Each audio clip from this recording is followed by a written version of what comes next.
është e sigurt për të pasur një të ardhme të suksesshme puna online për një individ?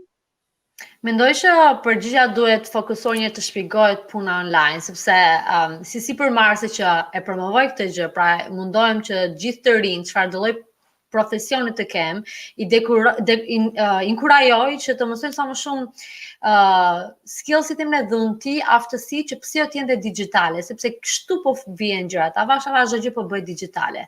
Nuk po them që doktori do jetë digital në të ardhmen, po për shembull këtu në Amerikan edhe doktorët apo nurses ka në mënyrë online, kur ti e merr në telefon doktorin tënd apo infermieren dhe për ato primaren, pra këshillat që mbase ke si shqetësim si prindër, mund t'i bësh online. Puna online nuk është thjesht të rish në shtëpi, të klikosh sa butona dhe bën para. Nuk e di pse gjithë mendojnë që është e tillë, dhe më fal që do ta shpjegoj më mirë sepse marr mesazhe të panumërta ndonjëherë dhe nuk kanë haberin çfarë do të thotë puna online.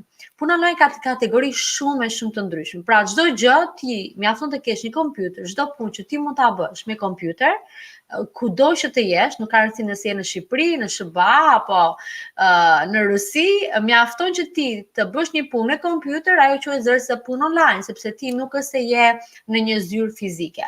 Dhe siç e kemi parë tash, sidomos pas pandemisë, shumica e bizneseve po mundohen të krijojnë një strukturë të biznesit të tyre online, që pse jo në rast se ndodh diçka e tillë prap, mund të kenë atë opsion për që në online, por dhe kanë vërej që me anë të punës së tyre duke kthyer biznesin e tyre digital, pra një pjesë e biznesit digital, kanë pasur dhe më shumë fitime, sepse tani mund të kapin tregje të mëdha, siç është tregu e Europës apo Amerikës e tjera. Puna online ndahet në kategori të ndryshme. Pra kemi kategori që janë freelancer, ku ti mund të marrësh aftësi të jesh social media manager, pra menaxhimi i social media, graphic design, website design, dhe shumë të ndryshme. Ndonjëherë edhe thjesht editimi i kësaj puntate sot i radios, pra video editimi, ka freelancer. Dhe kjo është një mënyrë që ti mund të ndërtosh biznesin duke punuar nga shtëpia dhe pse duke bërë diçka tjetër. Pra ke si side hustle themi këtu, në si punë e dytë, por nëse pse ti arrin në një profesion të tillë mund ta bësh dhe full time. Pjesa tjetër është kur ti hap një biznes online. Pra biznesi që un kam quhet online. Un jam në shtëpi time, janë rati time. Nuk edhe kur takoj klientët, i takoj këtu në Zoom apo shumicën e kohës nuk para takohem në person. Pra tamam biznesin, nëse është trajnimet që ti jep apo digital marketing, shërbime të ndryshme, i bën online.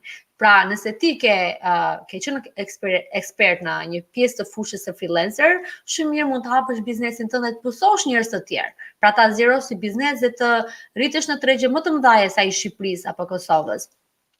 Pjesa tjetër është kur ti hap një dyqan online.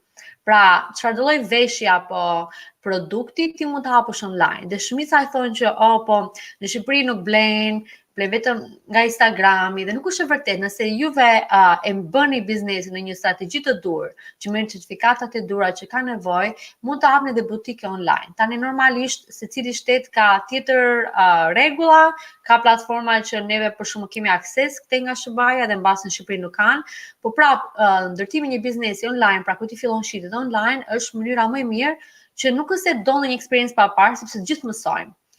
Por normalisht duhet të kesh një farë strategjie që si do ta marketoj pa harxuar para. Dhe për të tjerat janë kur thjesht ti punon, ke një ekspertizë që mund të punosh për një kompani amerikane nga shtëpia. Për shembull, cyber security, çfarë ka të bëjë me programimin, me networking, me IT, punojnë nga SBA-ja, punojnë shumë njerëz dhe jashtë SBA-s, sepse tani si pozicion cyber security, pra flas për gjithë industrinë, ka shumë punë, por nuk kam mjaftueshëm punonjës. Dhe prandaj ata tani japin kontrata pune edhe për njerëz që jetojnë jashtë SBA-s.